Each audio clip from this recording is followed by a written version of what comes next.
Hello everyone, Mike from Cases and Accessories here, and over the past few days there's been a lot of new information and products being made available for the upcoming Galaxy S6 from Samsung. There was a teaser image released last week which teased the more curvy design, and now there's been new trademarks registered for Galaxy S6 by Samsung.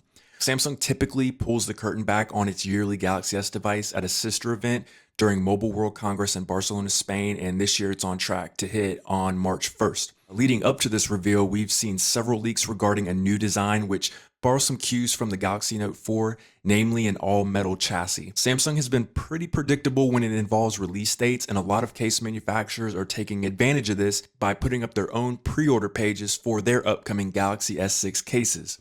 Every year, the case companies get a little bit of press by putting up innocent mock-up images which usually have camera hardware placement correct, but they kind of whiff on other details.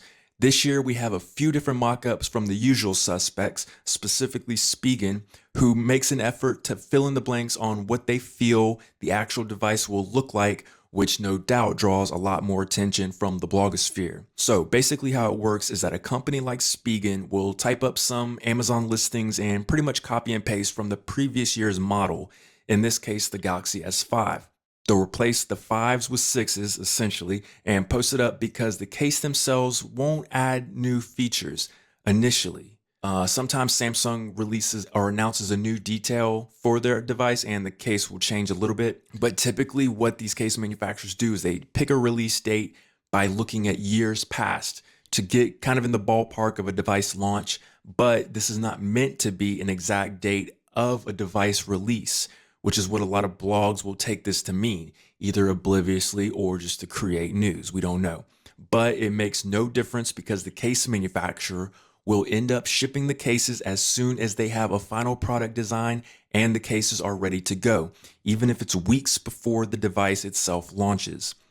This is not a bad business practice on the parts of the case manufacturers, but it could be a little misleading to the consumer because there are pictures which these companies are definitely not privy to at this point, and these listings are also inundated with fake reviews from users who look like they're just having fun and not intentionally leaving fake reviews for the company's benefit, or at least I'd hope not. There are some case manufacturers that are promising even earlier release dates for their Galaxy S6 cases. I saw the other day there was one that's gonna come out at the end of this month before Samsung even shows what the phone fully looks like.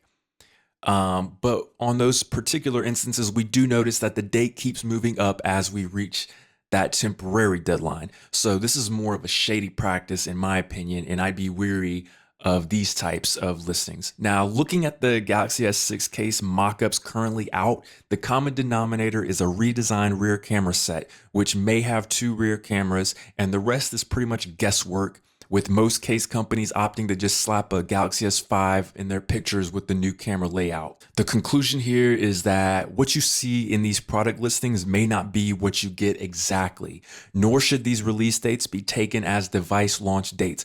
The cases themselves will be nearly identical in terms of materials, feel, and quality as their Galaxy S5 predecessors, so you can still feel confident if you do decide to pre-order one. Just don't set expectations to the T. Thanks everyone for listening/watching. Make sure you check back. We'll be reviewing some new accessories in the next few weeks, new cases, talking about everything that crosses our paths. So stay tuned, guys. Thanks.